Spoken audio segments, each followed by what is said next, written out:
Capítulo 40. Se um dia tiveram uma real oportunidade e achar que aquela é a única de sua vida, agarre-a com unhas e dentes. Esta frase chacoalhava na cabeça de uma pessoa que já apareceu nesta história, mas de maneira muito rápida. Trata-se de Snail Gunford, e mesmo já sabendo o nome dele, ele costumava ser tão insignificante que não é estranho se você não se lembrar dele.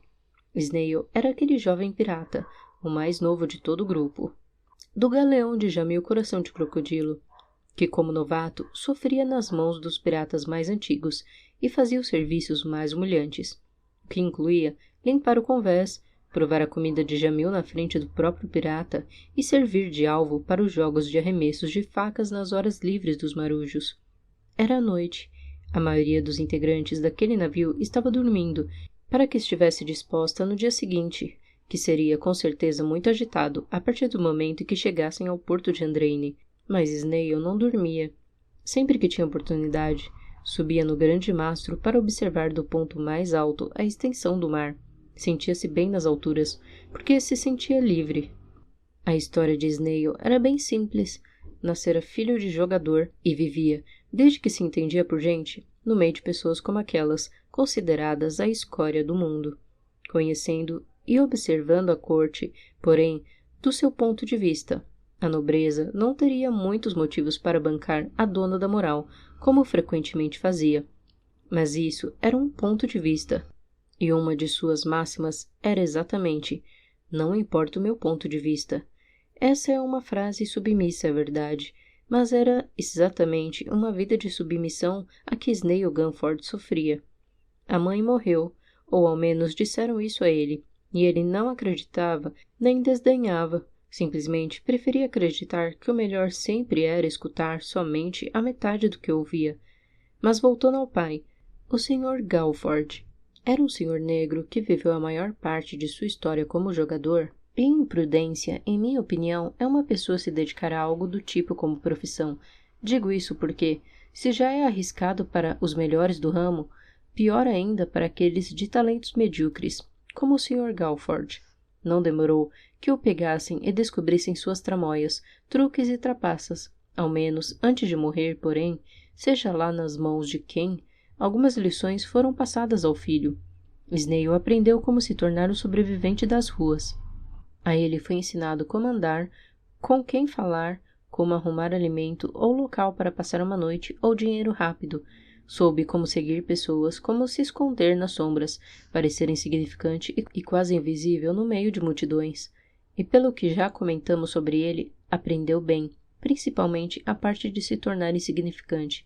Fazia parte de seu trabalho e gostava disso. Pensando no pai, nunca o considerou um grande homem, de grandes feitos ou grandes lições. Muito pelo contrário, achava inclusive que deixara uma desgraça como herança ao filho, com uma vida sofrida e solitária, de quem tem de se virar sozinho desde cedo. Antes de morrer, como se pressentindo o que lhe aconteceria no dia seguinte, o Sr. Galford acordou Snail, chorou pela primeira vez na sua frente e lhe disse a tal frase que chacoalhava em sua cabeça naquele momento: se um dia tiver uma real oportunidade e achar que aquela é a única de sua vida, agarre-a com unhas e dentes. Um dia foi caçado por uma guilda de ladrões concorrentes. Fazia parte dos Sombras, grupo que nasceu como sociedade secreta e terminou como guilda criminosa para discriminados como ele. Os Sombras estavam disputando território na cidade de Andraine com os Fantasmas, a guilda rival. A disputa se tornou guerra e um dia Snail Gunford se viu sozinho, abandonado por companheiros que logo escaparam quando sentiram a emboscada, deixando-o para trás, sem remorso. Ele nunca mais se esqueceu disso, e esse episódio sempre lhe vinha à mente na hora de aceitar novos contratos ou levar em consideração a confiança de alguém. Para escapar, o jovem se atirou no mar e só não morreu porque foi pescado por uma rede como um peixe, pescado por piratas do Jolly Rogers, em cujo mastro estava, naquele momento, observando um além-mar tão escuro que parecia sugar almas. E por que Snail permaneceu como pirata? Bom, o fato é que ele já teve sorte de não ter sido morto quando foi pescado. Conseguiu convencer Jamil de que era um desafortunado como eles, e passou por uma semana de testes nos quais foi humilhado de todas as formas possíveis. Acredite, o que ele passava naquele momento era muito mais leve do que passou naqueles terríveis semanas. Além do mais, Snail encarou a possibilidade de ter permanecido vivo no navio e escapado da guilda dos fantasmas como uma grande chance, e resolveu agarrá-la com unhas e dentes. E por isso, aguentava e se submetia calado, sem maiores perspectivas.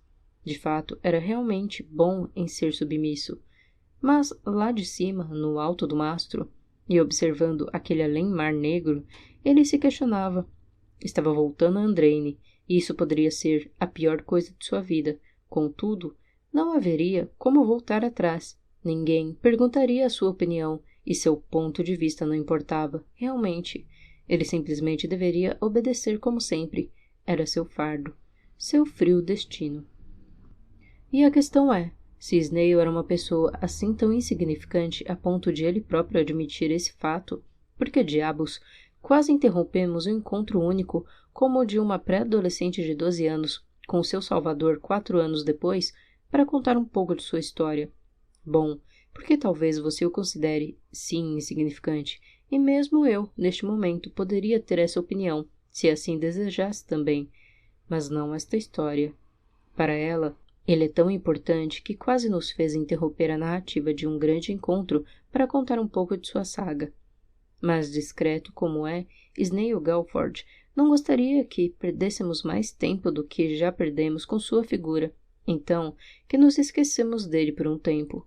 Eu posso garantir-lhes que a própria história se encarregará de nos lembrar de sua pessoa e nos mostrar sua importância em seu devido momento. Capítulo 41. E o tempo avançará, mas não muito, nada que um pouco mais de 1 hora, tempo suficiente para passarmos à cena atual. Eu já contei sobre a Catedral da Sagrada Criação? Se bem me recordo, não. Ela era o templo popular responsável por abrigar no alto de sua sacada o grande sino que avisava as horas exatas para os moradores de Andraine. Uma vista muito interessante da cidade se tinha de cima desse sino, no mais alto ponto da construção, acima das telhas, matematicamente posicionadas próximas da imensidão do céu. Aquela ecoou bem. A Axel apontou para uma estrela que brilhava incessantemente naquele dia no céu e explicava a Maria Hensel que muitos jovens se orientavam por aquele astro quando estavam perdidos. O céu de Nova Éter é extremamente estrelado. E isso, diziam, foi por motivos diretos do Criador, que batizou as estrelas com o nome de vários semideuses. Eu já ouvi falar dessa estrela. Não é ela que se apaga sem explicação no auge do brilho? Maria ouvira isso nas salas de aula. Mais ou menos. Realmente, essa estrela se apaga sem maiores explicações, e isso pode deixar quem se guia por ela ainda mais perdido do que estava. Entretanto, se a pessoa se acalmar, poderá notar que essa estrela, quando se apaga, na verdade, se parte em 2 fechos, deixando 2 raios de luz no ar, que indicam o norte e o sul. A pessoa cabe escolher por onde seguir. Você consegue me entender ou compliquei demais? Bom, acho que sim. Você conhece essas estrelas todas? A maioria. Meu pai se orientou por muitos de seus anos em suas estradas por essas estrelas e as conhece e entende como poucos. A afirmativa era verdadeira. Rei Primo as conhecia e dizia aos filhos que as estrelas do céu de Nova Éter eram as maiores mestras que poderiam ter. Não sei por que lembrei agora de Ariane e de meu irmão. Maria fez uma cara de vergonha ao trazê-los à lembrança, e antes que perguntem, não estavam ali nenhum dos dois. Ambos haviam sido levados para casa por um caçador-herói, a pedido de um príncipe. Eles são engraçados. Nasceram um para o outro os dois. Mas em nome da família Hensel, eu queria pedir desculpas pelo João. Você me perdoa? O que é isso? Ele é meio fechado de vez em quando, desde que aconteceu aquilo. Ele sofreu muito naquele episódio, sabe? Ele ficou preso debaixo de uma escada no escuro, sendo torturado todo dia por aquela... Eu imagino como deve ter sido traumático para ele. E para você. Foi sim. Mas aos poucos ele está superando. A gente é muito unido quanto a isso. Quanto a tudo até. E ele é muito inteligente. Ele vai ser um grande pensador. Sabia que ele é de um clube de xadrez e tudo? Ele treina 3 vezes por semana, só que nunca me deixa ver. Xadrez, né? O príncipe disse sorrindo. Está aí algo que nunca pensei. Axel, posso lhe fazer uma pergunta? Maria, que estava deitada de costas, virou-se de lado. Faça. Axel, que também estava deitado de costas e com as mãos apoiadas na nuca, virou o rosto na direção dela. Por que, afinal de contas, você gosta tanto de estar no meio plebeu? Eu juro que tento entender, mas eu às vezes penso no que diz o professor Sabino. Maria ignorava o fato de que Axel não fazia a menor ideia de quem era o tal professor Sabino. O que diz esse professor? A expressão alegre deu lugar à seriedade. Que você e Anísio são príncipes estrategicamente planejados. Só depois de dito que Maria se deu conta de que poderia estar condenando seu professor à prisão. Quero dizer, não é que ele não goste de você, entende? É que... Besteira. O jovem se enfureceu por um instante. Já ouvi essa história. Vão dizer que meu pai quer agradar a nobreza e a plebe. E nós também somos preparados para reforçar isso, não é? A Axel subiu um pouco o tronco e abraçou os joelhos, arremessando longe uma pedra que estava próxima. Axel, me desculpe. Eu não queria deixá-lo bravo, é que... Você não me deixou bravo. Não é você quem diz essas coisas. Mas eu acho que você me conheceu pouco até hoje, Maria Hensel. Mas ao menos o suficiente para julgar, por você mesma, questões como essa. Ele olhou bem no fundo dos olhos dela, que voltou a achar que sempre falava o indevido em sua presença. E então, Maria, me diga, você o que acha? Sou diferente de pessoas como você e tudo isso é fruto de uma detalhada farsa política? Eu não sei se sou apta a julgar coisas desse tipo, mas eu juro que vou tentar ser sincera. E ela também fixou o fundo dos olhos dele, parecendo tímida e amedrontada consigo própria e com bastante receio do que iria dizer. Você usa roupas diferentes, tem uma missão diferente e um tipo de vida completamente diferente e inalcançável para qualquer pessoa da minha classe social. Você fala como se seu rei houvesse nascido nobre. Aquilo foi um golpe de impacto e Maria sentiu. Espere, eu não acabei. Não é porque você é um príncipe que deveria interromper uma dama. Se o que a Axel havia dito foi um golpe de impacto, a frase de Maria havia sido um verdadeiro tiro de canhão, um ato tão raro quanto devastador, e, inclusive, quando fosse dormir momentos mais tarde, a própria Maria iria passar horas se perguntando como arrumou coragem para falar daquela forma, e com aquele tom, calando um príncipe real surpreendido. Acontece que, em uma única noite, eu aprendi que você, e quando digo você, me refiro a todos nós, não é o que você veste, nem o que você fala, nem também o que você possui. Axel, você é o que você representa, e como se todos nós fôssemos sentimentos vivos do Criador, ou de semideuses, como se tivéssemos nascido exatamente para representarmos alguma coisa neste mundo, e a este povo, seja qual for o plano do Criador, para nós, seja qual for o povo para o qual nós temos significado. Maria, mais uma vez, calou-se, imaginando se suas ideias faziam sentido, e se não tinha dito a maior das idiotices, como parecia só conseguir fazer, pelo menos em presença real.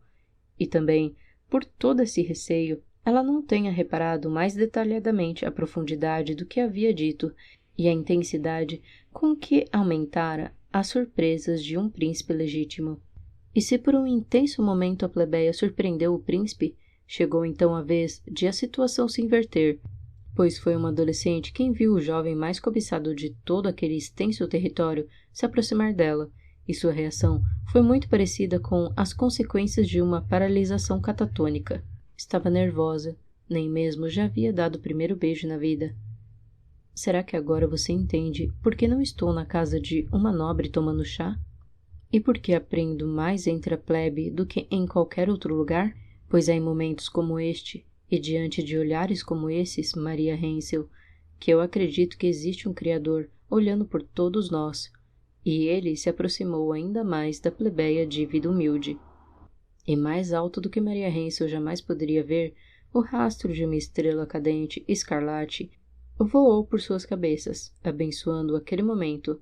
Blake, a primeira estrela romântica, aumentou seu brilho. Fadas sorriram. Em um beijo aconteceu.